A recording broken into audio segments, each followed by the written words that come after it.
All right. Awesome. So I am super, super excited. I haven't led one of these just fun coffee meetup Zooms like this in a long time. And before we get started, I'll probably just sit here for maybe a minute or two to see if anyone comes in. We are going to record this, which is fun because if you have to hop off or there's something that we say that you're interested in, I just want to make sure that you can replay it.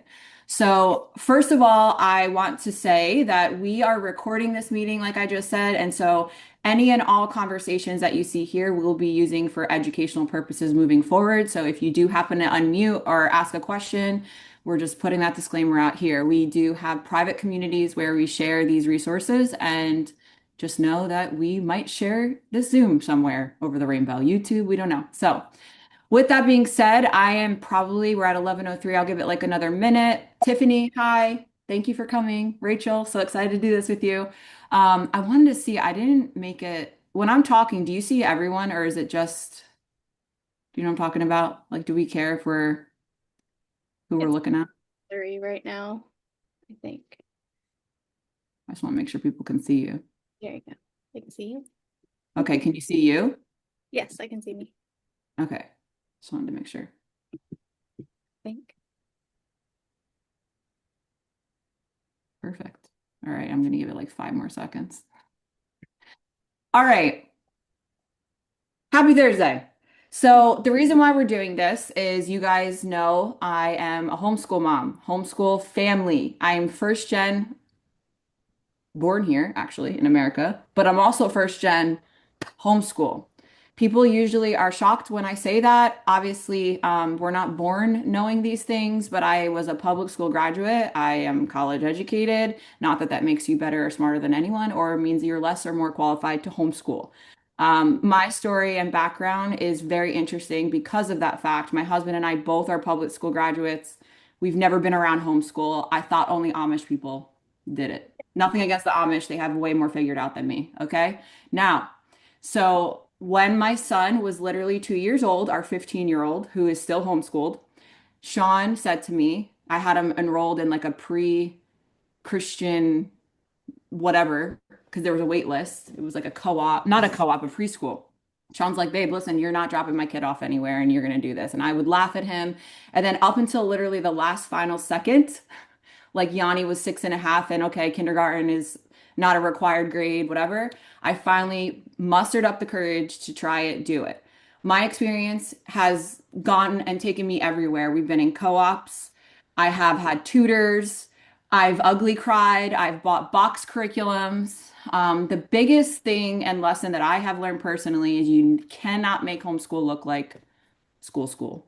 Also, it's important, which I struggle with. I always say to the kids, it's not real school, so just be careful because the kids start to pick up on that. They're like, wait a minute, this doesn't count. I'm like, no, yes, it does. So fast forward to all these years later, by no means do I think I'm a homeschool expert, even though Rachel's going to tell me. Honestly, once I introduce her, you're gonna be like, actually, she's the expert. But yeah, that's our story. I have 4 boys and we've always homeschooled. We've done a mix of everything. Rach and I are going to kind of cover the big misconceptions that come up with homeschool, but we plan on having this conversation over and over and over with you guys. And this is one of our biggest passions. So, Rachel, we got to hear about you. So, tell me about your background in education, your beautiful kids, and just how you found yourself with Peacefully Busy. Yeah, so I have been a special education teacher for 13 years, going on 13 years, I think. I don't know, I can never add the right way, but some way, shape, or form. I started as a paraprofessional, I like straight in college still, and then I've taught in 5 different states and all the way up through like intervention specialists and things like that. And so I stepped out of the classroom on maternity leave when I had my first kiddo, and I didn't want to go back. And so I didn't even think about homeschooling at that time. I just knew I wanted to stay home and raise our kids.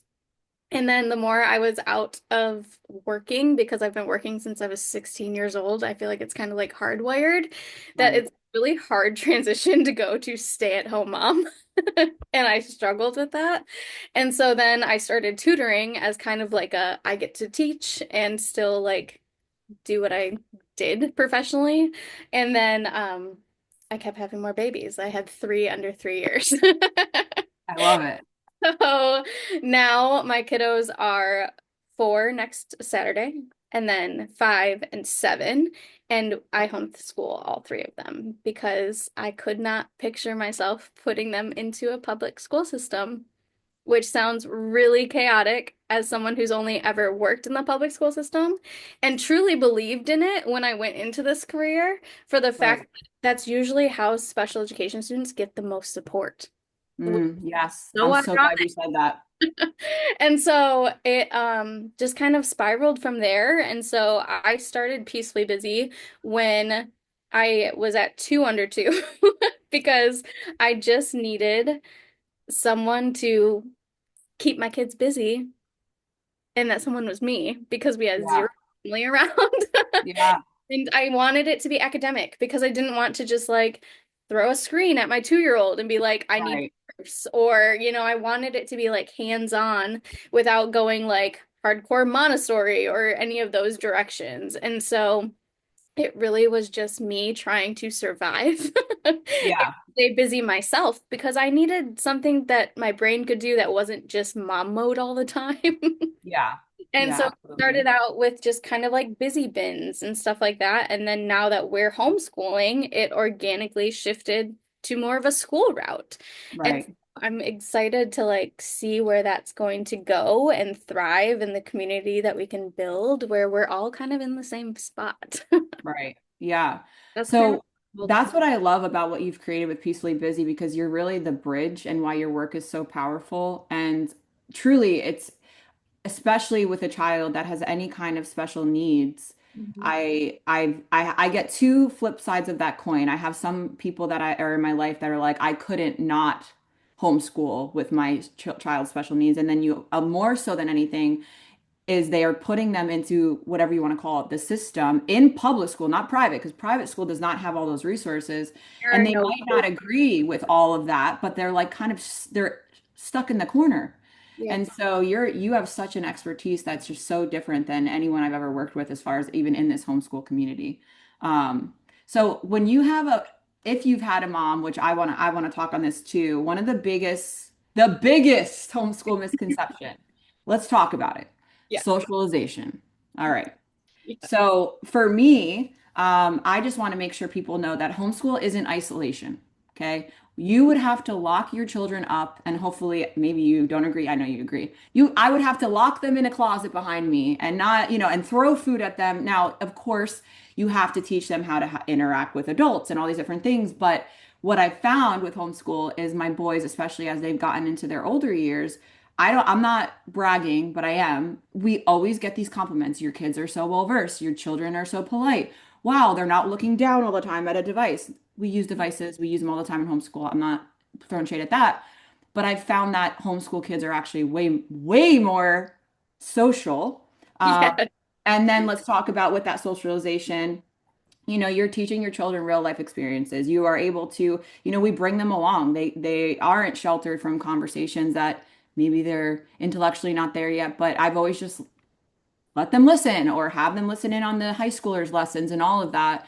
And then with sports is really cool, which you have your kids in sports right now, is town sports. You can have your child play public school sports, private school sports. Usually, each obviously school district is different, but you can sometimes some schools want you to drop in with taking one class. So for me, I'm terrible at math. If my son wanted to pick baseball up again, I could have him go take freshman math at the local marathon high school, and he would be able to play public Mhm. school baseball. So where there's a will, there's a way is the biggest thing I want to tell people on this call. Research, look it up with AI now, which that's exciting. We're going to have an AI Zoom and safety next time. But seriously, it's socialization. That's a myth.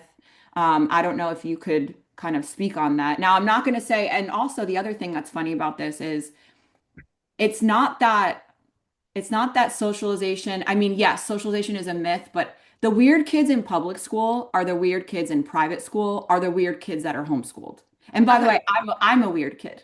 So so I'm not throwing shade at the weird kids, but that's the truth. You can usually carry it up to you check out their parents, you check up their upbringing. And yeah, so what do you think about that, Rachel, that socialization myth that we'll call it? I think I get the same things. And I know, and not to brag on my kids, but Yeah, like we went to the dentist office and we were there for 2 hours because we cycle through literally everybody. And the receptionist was like, I didn't even know your kids were here half the time because they are so well behaved. She's like, yesterday I had a kid running on all of the chairs and the yeah. parents sat there staring at it on their phone and they didn't correct them while they were literally running in and out of this office. And she's like, and your kids, I don't even blink twice. Like they're so well behaved and well mannered. And so like I just and like you said, it reflects on the parents too. Like I'm gonna call it like it is, right? Like if Bad parenting. Yeah. I mean, exactly we like don't you want to mom shame, but know, but at the same time, but like if you're wondering why kids are acting that way, it's because there's not reinforcement and structure. And like I just saw a post this morning actually about how it was talking about how aesthetics have replaced academics. wow. And I was like, holy crap. Because you know what it is? They want to appear to be homeschooling or they want to appear to have the certain stigma. Mhm. And then your kid is still acting like a feral ding dong. Like it's one of those things where you just have to like I don't know, we have really high expectations for our kids and I think that because I want them to be productive members of society that Right. like they're with me wherever I go. Like my husband's a pilot. He up until Right. he moved here was never home. 42 weeks out of a year, I was solo parenting 3 kids. Mm, They're going to all of my appointments with me. They're going to right. work with me. They're going to the grocery store with me. They don't have a choice to interact with anyone else, to be honest. Right. And if that's not a socialization like hard launch, I don't know what is. So I think it's just It's one of so those true. and like Yeah, and yeah, yeah. yeah. And One now of the my biggest lies, though, excuse me for cutting you off, but I know that's what we always do to each other, is this lie of that culturally is accepted now that families are supposed to spend more time apart and that we live these separate lives. And I'm like, nah, our ancestors, we worked together, we learned together, we built together, we traveled together. And yeah, that's not for everyone, but we're not making you. We're exactly. not, I mean, I'm not, and I have amazing friends that choose not to homeschool, and we're boys. Like, we can agree to disagree and have different outlooks on life, and that's the beauty of this. So there's not one size fits all. I am going to say, though, the homeschoolers, we really are a different, unique community, I'll say. I mean, it's so many different walks of life and different families and just all of it. So it's really exciting. I'm glad you brought up the pilot thing because that was one of the other things that one of the questions I kept getting was, how do you get your children involved in something like that in these real world, real life trade schools? So I'll bring that up. So I have a freshman in high school right now, and it's great. And he expressed interest 2 years ago in pilot school and flying and all this. And here where we live, we have this amazing aviation community. And so literally, if your child acts interested in anything, you could just either Google it, look it up online. We walked up into this local body here and we're like, hey, we have a homeschool 15-year-old. Do you guys have offer it? They do. So don't be afraid to ask. And, local I almost said locksmiths, but yeah, locksmith.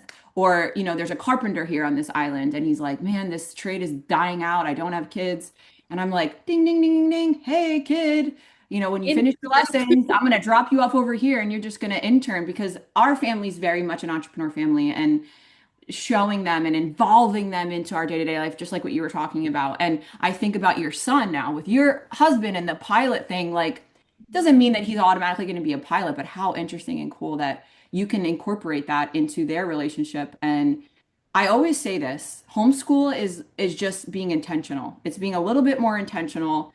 And if you have even a 1% idea that and God's putting it on your heart, I say go for it, because my biggest outlook with homeschooling this entire time, as someone that didn't want to homeschool my kids, and people are always shocked when they hear that 15 years later, is take every year just like that. Every day, just every day as it goes. I never went into my kindergarten, first grade, third grade saying, this is what we're going to do. We have to stick to this plan.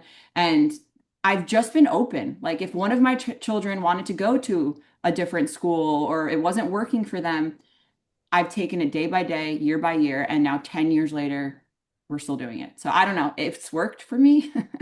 And I have so many meltdown moments. like if I went on my phone and I sent to you like what I used to send Sean, my 15-year-old, just I mean crying through the whole lesson. So that's also another misconception of thinking that it's easy or, that there aren't those meltdown moments. So, Rach, how have you been enjoying? Tell me about your kids' grade, their age grade and just kind of are you like more of a one-room schoolhouse type of girly or box Yes, curriculum? I would summarize it as that. Yes. Like we do a lot of things together, but Okay.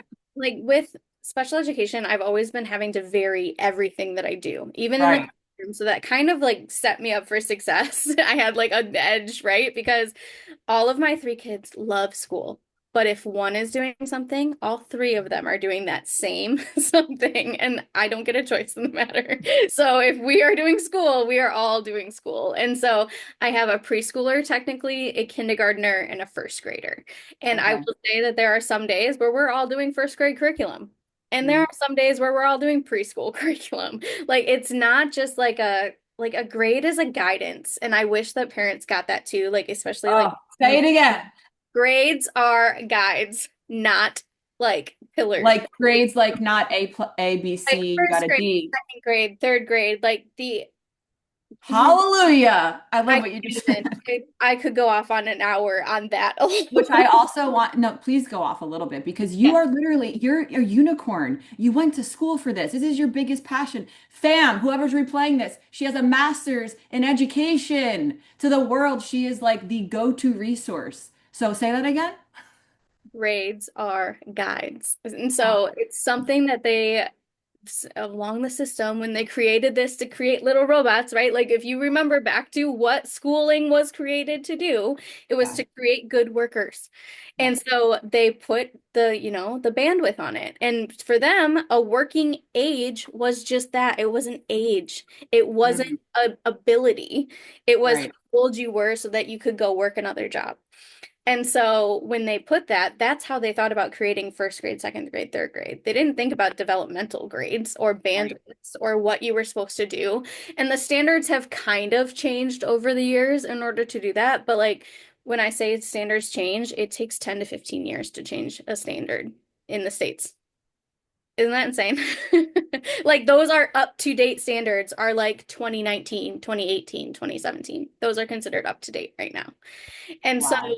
when you're comparing, like, and you're looking at that chart about what my child should be able to do or what my child should be doing right now, it blows my mind because we, I No, get keep like going because this is, I think, passionate about this it. is stopping us from doing it.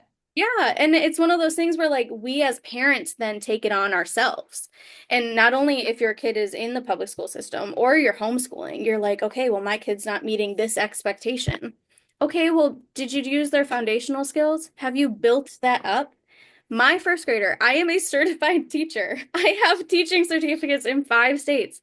My 7-year-old at a first grade level who is finishing out first grade right now is not reading fluently.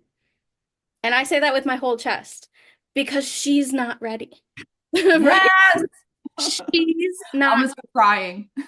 And in that, like, I tutor. People pay me to tutor another first grader, and they're like, he's so behind, and he's light years up ahead of my daughter.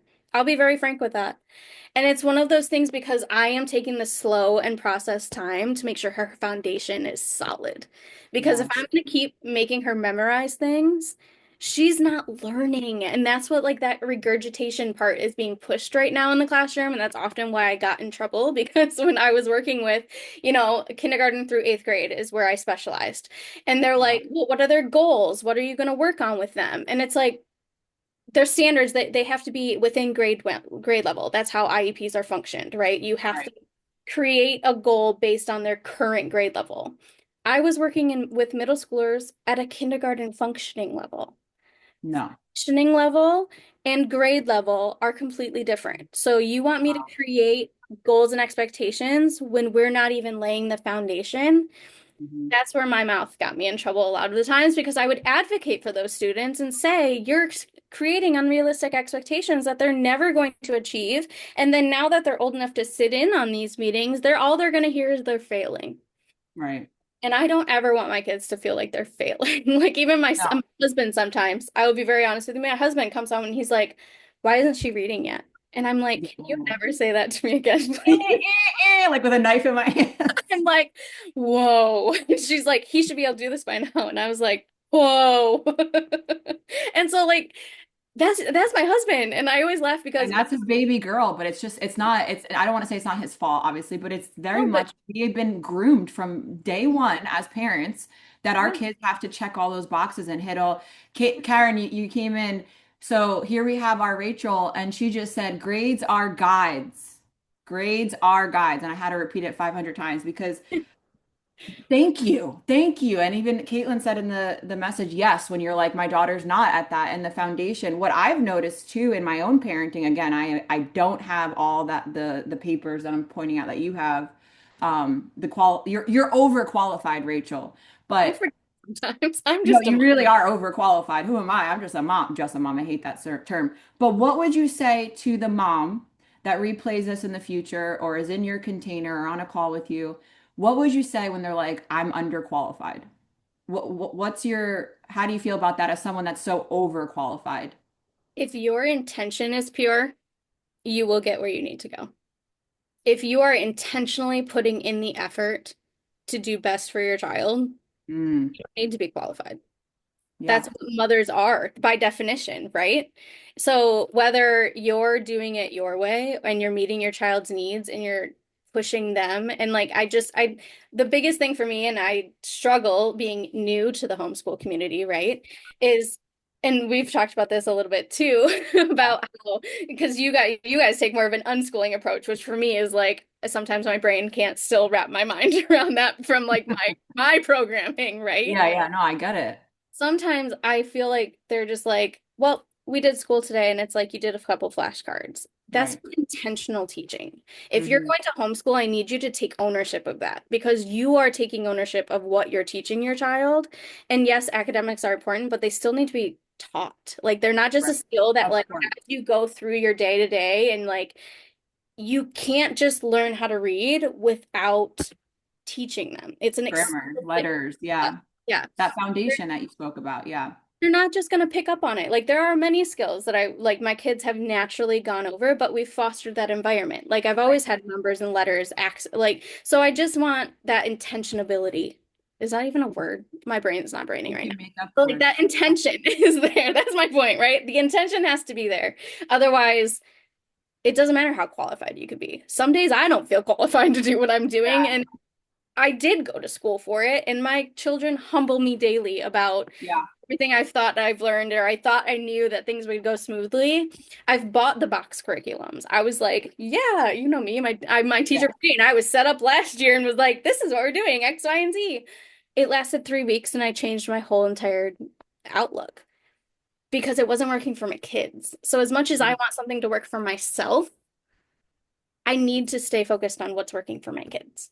Right.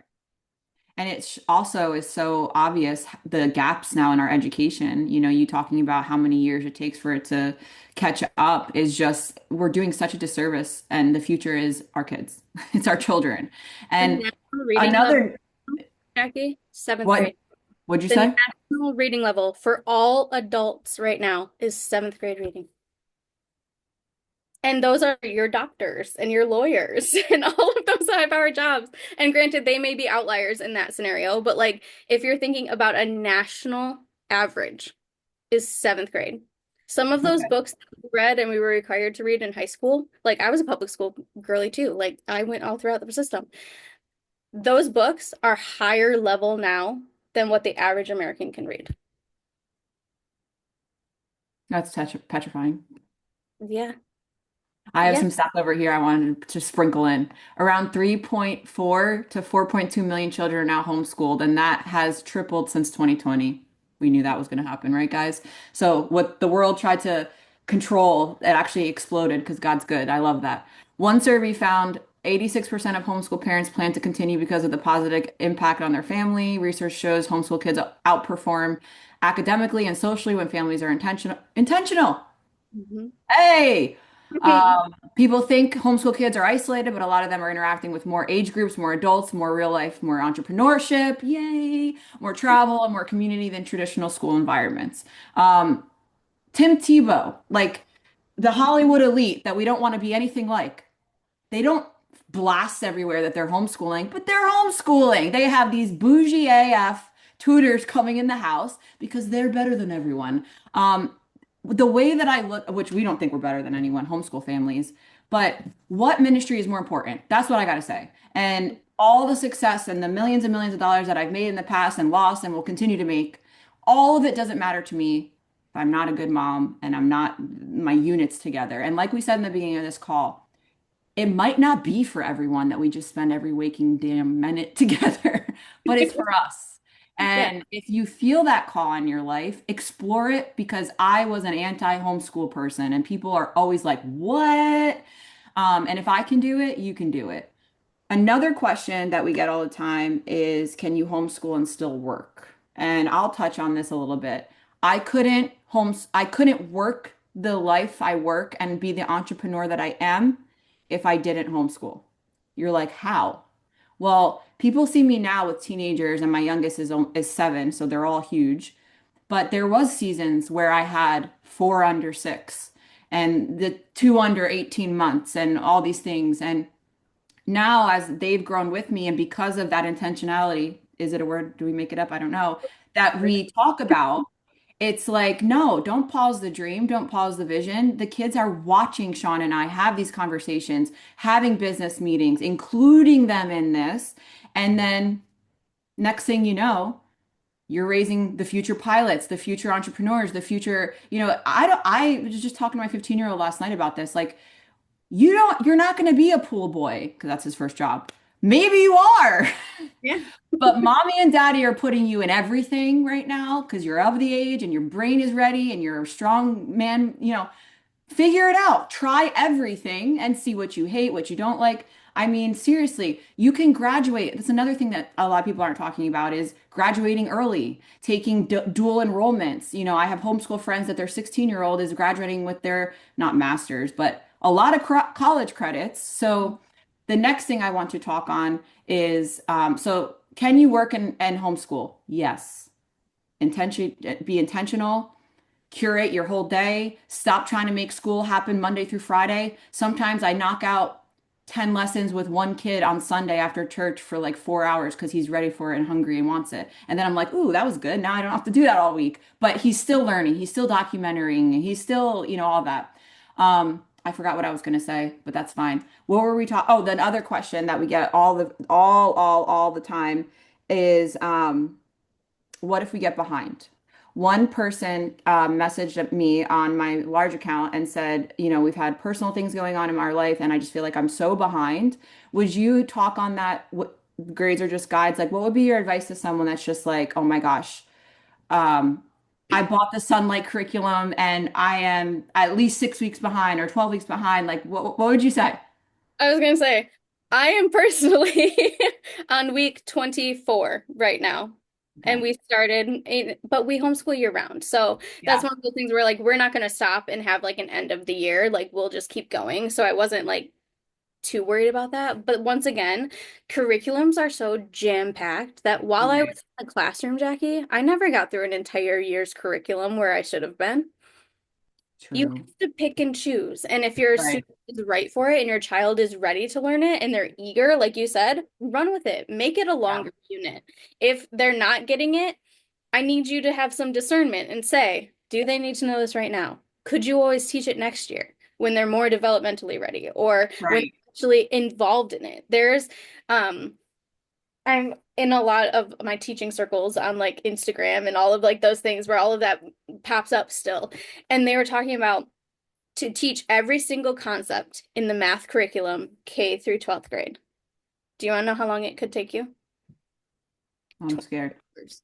20 hours of 20 hours. focused curriculum. You could learn K through 12th grade standards in math.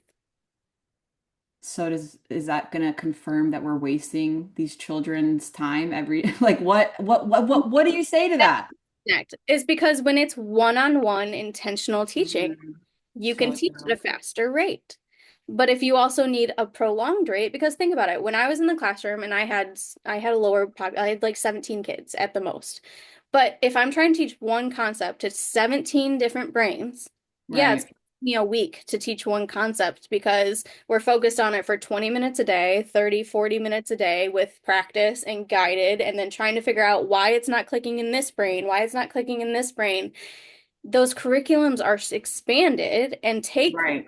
longer because you're teaching more than one brain. And so Hmm. when it's that intentionality about it, I'm gonna run in with that word. Yeah, we'll let you guys know on our next webinar next month. If We're it's gonna an go over actual word. AI and the classroom, and we're gonna look up if functionality is a real, oh no, I'm sorry, intentionality if it's a Yeah. real word. But like that's where the thing is like you have to think about it. Like you said, when you do Right. 4 hours of math on a Sunday because they're running with it, run with it. Right. So if our curriculum is going really smooth, great.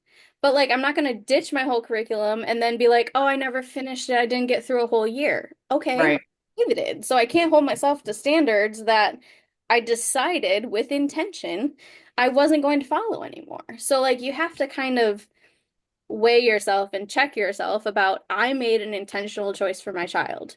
Hmm. Yes, I didn't finish this year. Are there concepts that I need to go back and teach? Probably. But like who says you have to do one curriculum and one cycle each school year? Yeah.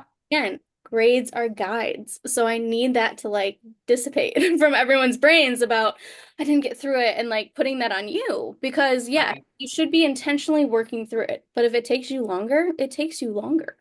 Right. And Yeah. that's all there is to it, right? Right. And so it's so interesting on our own journeys as we all go with this because it's like when I think about Yanni, our 15-year-old, when he was 7, and same as what you just said about your daughter. So what I did was I had Yanni, I was petrified. I didn't even want to do it. So I'm like, okay, I got him in a Christian homeschool co-op. And it was 5 days a week. By the way, everyone who listens and replays this, you need to just look up homeschool laws in your state and then search for your community and find your community. And if you don't have one, which there are millions of them, create it. But enrolled them. It was called Trinity Homeschool Group. There was like 3 kids in the class. It was amazing. And then the tutors, because you can't call them their teacher because it's homeschool, would have Yanni Monday, Wednesday, Friday. And I told you this, Rachel, I think off the record. Mhm. And then Tuesdays and Thursdays, it just was basically to give me my wings and my fuel. Because once I went through this with this tutor teacher who was a homeschool veteran, by the end of the year, I was like, I got this. But maybe that's what you should start with, or maybe you're going to go right into unschooling. There's 1,000 different ways to do this, is the number one thing we have to realize. But after that full year, I have an interview or what is it, parent teacher thing, because we don't have those obviously in homeschool usually, but in this co-op we did. And at the end of the year, I remember the person said to me, "You need to keep him back." And it destroyed me. I was like, okay, this is my only job. And I was feeling so on fire about it. I had 3 under 7. And I called up Sean hysterically crying. And he's like, it's homeschool. That doesn't exist. You're going to do it again. You're going to do it again next year. And that moment for me was a huge whatever you want to call it, where my mindset completely changed. And just what you're talking about, I did actually enroll then his little brother in the same co-op. But then guess what ended up happening? I got pregnant with Luke. And in the fall, I was miserably sick and terrible. I pulled all of them out of it and we just did it free range at home. And that worked great for us, but we got sunlight at that point. And then again, we just kept moving and letting it move with your family in the different seasons. And I personally can't stand the box curriculums. It's way too much pressure. However, I still do have tons of sunlight, amazing. I'm like a mad scientist. This is my style. Unschooling mixed with entrepreneurship, mixed with what are the state's standards. Let's make sure that they're up with those.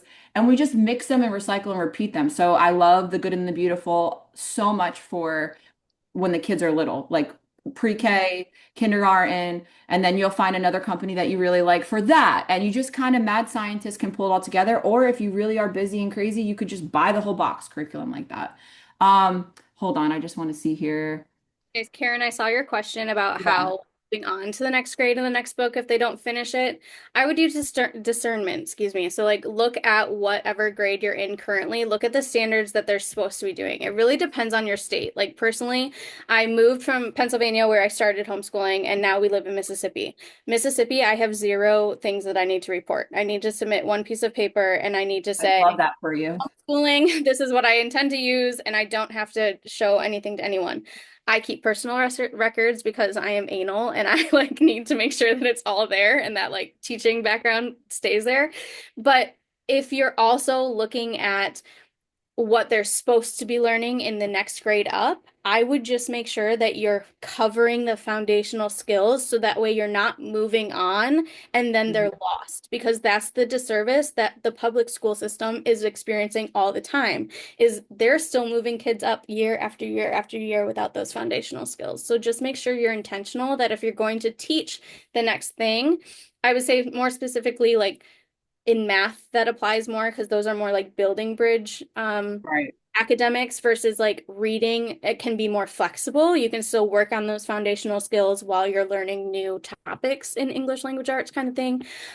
So I would just make sure that you're just looking at what do they have left in the book? Flip through the rest of the book. Is that core material or is it Right. busy work? Because if it's just busy work and they still have those foundational skills that you've spent the time on, you can keep going. Yeah. I found, and I really love, as your kids are getting older, and I know obviously Karen, you don't know who Karen is, but she's an amazing homeschool client and friend. And um, when they get older, you then can start to have the older kids hop in and help you with the younger kids. And obviously it's not their responsibility, but I'm sure there's a teacher sciencey stat about that because it just When you're confirms. teaching, you're relearning what you had to learn the first time, and you Yeah. have to truly understand it to teach it. So that Right. actually is review for your older kiddos as they're teaching the younger skills to know that they're truly absorbed and learned, not just regurgitated. Right. Oh, I love you and I love that. So let's talk about what Peacefully Busy and what your homeschool consults like. We have to talk about your homeschool reset. Anyone who replays this or has any questions, Betsy, she has literally poured her heart and soul into resources for homeschool families, including state by state guides that she goes through. I'm talking like you're not here. And with her master's in education and special education, she actually will researches the laws, the standards, and all of it, and has it in a pretty package, which gives my mom a heart piece. So let's talk about it. So what do you offer? Let's talk about one-on-one coaching that you do. Let's talk about just all of it. So one-on-one coaching can be literally for anyone. It can be for homeschool families who are, I don't know what kind of curriculum to take. I don't know what the best way to reach my child is. I've been teaching this all year and it's not sticking and help, I want to pull my hair out. Like it's more like this. We are sitting at a table together and we're going Yeah. to talk through it. It's not it's where I get to meet my passion of education. I know Jackie and I have had some like off record like conversations even about her boys and my kids where like I just like get fired up about like how I can help because that's where in the classroom, I was never about like the accolades of teaching. It was meeting the kids where they were at. And so that's what I want you to be confident enough to do is to meet your child where they're at. You know them best. So I just get to be like a sounding board and give you more resources that I have in my back pocket from my teaching background that like they're not just common knowledge to go Google something and be like, "Oh, that's a good resource." You know what I mean? So that's kind of what consults look like is we sit down and we get to the root of the problem. And I hate the word problem because it's not a problem. But you know what I mean? The No. situation, the frustration, and then we work together to move forward so that you feel confident doing it. So it's not like you're ever doing something wrong by coming to me. It's let's build you up and build your confidence up in order to get there to do it. So on your website, you have your custom state guides that you do for each client as they come. Tell us about those. Yeah, so custom state guides, I'm working through. My goal is to like get through the whole United States. I have like a little map I've been coloring because it just like I nerd out about that, right? About the laws, about different expectations, about what you need to file every year to be compliant, what you need to learn. I've also included like homeschool discounts. I am like a big discount girly. If it's not on a discount, I don't get it, right? Right. So, there's also a page about different like places to go for field trips. I've also included that. It's literally like anything that I could think of. Let me pull up like a table of contents, I think. Um so for example, like making sure that you are meeting the assessments if your state has assessments, like a first time startup checkup. So if you have no idea what you're doing in regards to homeschooling, you feel confident walking into it and have almost like a checklist. Okay. Making sure that you have all the standards at your fingertips. And I also included a lot of the resources for this information because if you're anything like us, we question everything. And so sometimes you want to do your own research. So Right. every single source that I used is also in there so you can go down your own rabbit holes if you want to. But I took the time to actually like compile it and make sure that you're set up for success. Or even if you are a veteran homeschooling family, you can just make sure that you're not skipping any of the steps for your audits. Or I know some states are more complicated where you have to submit like a portfolio and stuff, and there's lists of what you need to include in that, and like sample routines and just different ways to keep yourself organized, so to say. Yeah. Yeah. The big one is we are not sitting down for 6 hours a day, fam. If we were, I couldn't work in homeschool. Like there's 2 hours of intentional, man, that's gonna be our word of the whole day. Intentional time with your kids. And like I said, if you're not a homeschool mom, you are still a homeschool mom because I'm pretty sure when they come home from school, you're working with them with their homework, you're teaching them every day. Their eyes are open, they're learning. So just know that the biggest misconception and the reason why so many people, I think, don't do it is I don't have the patience. Hi, Yep. I don't have patience. Ask my kids. And then two is they're like, oh my gosh, I need a classroom. I need this. We built Rach a custom, beautiful home in South Carolina, and the entire home was built around the homeschool room. Guess what, fam? We were never in there. It turned into my office. Okay. If you do not need, I mean, I like that. Like Rachel has a beautiful classroom behind her. See it? Mine half classroom, half office, same thing. Yeah, yeah. Yep, that's exactly what we did because it's outside. It's journaling outside. It's at your the best lessons are always all of us on the couch or all of us around the kitchen table. All of us around the kitchen island. So I just want to make sure that you guys know if homeschooling has been on your heart, we don't have to figure it out today. Or if homeschooling is already, you're doing it, just know that it's not perfect for anyone. And here we have Rachel, my friend and client, who is literally the voice of reason in the education space. She homeschools and she's telling you grades are guides. She's a little rebel over there, and I love it. She's getting on, her tutoring that she still does with her public or private school clients, and she's telling you, my daughter's 7 and she's not exactly at that level yet, and I tutor kids that are, and you're like, I say that with my chest, like I'm repeating the highlights of this. Number one, two is give it to God. My favorite book in the world, Peacefully, oh my gosh, Peacefully Busy. I'm only thinking about Homeschool Bravely. Mhm. Homeschool Bravely is a good read, a short read. And I kid you not, fam, I read it probably once a year because I get discouraged and I'm like, I'm ruining my children. Going back to me saying that if I make all these millions and I don't have a good relationship with my kids, it doesn't matter. That's a lot of pressure. And our husbands don't feel that pressure. It's always the mom guilt of, us, and just know God fills in every gap. Obviously, we're not raising our children to be illiterate, and I'm not like saying, oh, they'll be fine. That's not what I'm saying. But be intentional and know that He put it on your heart. He is God. He's going to carry you through it. Whatever your practices are with God or meditation or whatever else, it's the best work. And I've never met a single mother that said, "Damn it, I spent too much time with my kids." And if they said that, that's weird, and I don't want to be your friend. Anything else you want to add to it? Also, I put links in here to all of her resources. She has free resources. Of course, I want to shout you out, and you have changed my homeschool, Rachel, seriously, and helped me and calmed my mama heart multiple times and just being my friend. But yeah, help me. Let's close it. Hold on. I think we have someone in here talking still. Betsy, I was just Betsy. reading it. Your kids are all under 8, mine too, so I can relate to that. And there are days, to be honest, that we just play. But we also have I hate this word because it's a buzzword right now on social media. We have a rhythm. And I say that with sass because it annoys me that it came out of my mouth. But I work from home too. I am an administrator for a tutoring company and I tutor. And so I have to, and I have my own business. So like it's one of those things where I understand that juggle. And so what we do is we have after lunch, we sit down and it's lunch, quiet time, school.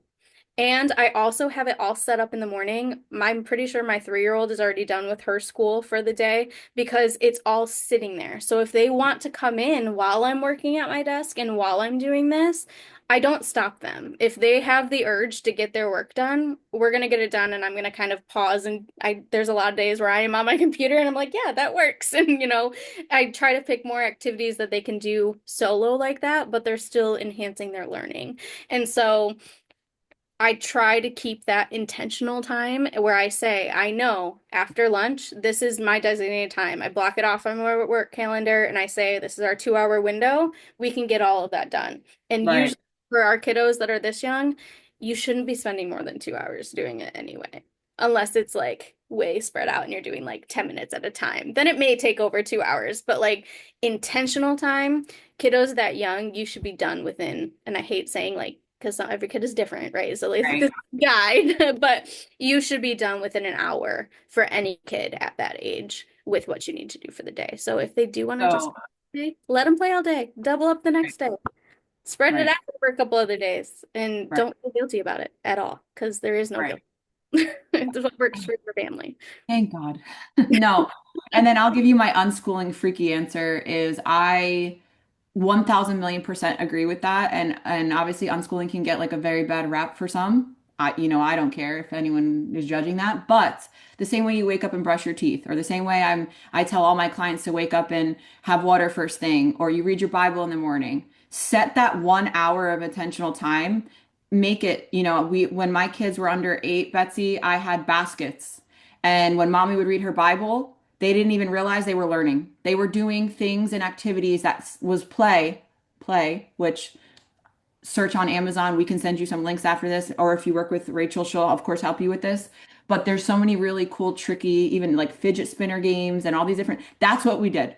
And next thing I know, after they played Uno all these times, then they knew all their numbers, or, so you can really get fun with it. And that's how we did it, not with Yanni, because he was in a co-op, and not even with my second, but my younger two have really just picked up so much in doing that in those baskets. So you can, I mean, reading.com, reading eggs, trying to think, we love Matthew C is kind of a little, it's a curriculum, not a I guess it would be a curriculum, but They it's have really both good. versions. Yep. Yeah. And when Yeah. you're checking in with that teacher for charter too, she's not going to look and see every single day what Right.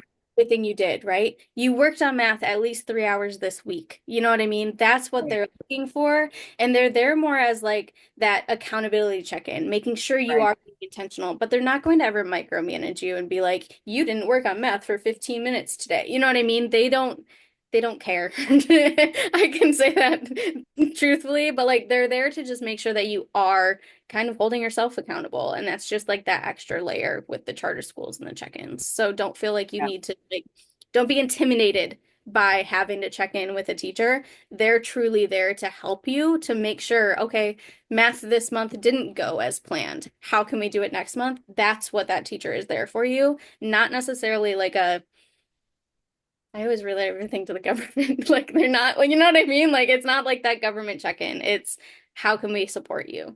So that's my All teacher. right. Yeah, no, thank you so much, Rachel. My internet's doing crazy things that we talked about before, so I think that's going to be my call to end this. But we recorded it. Thank you so much, Betsy, Karen, and Caitlin for coming, and we will have the replay and we'll make sure that this is a resource for everybody. Check out peacefully.busy.com, please, and let Rachel know that we sent you over there if you were replaying this or on this Zoom. Thank you so much, Rachel. Thank you, everybody. Bye.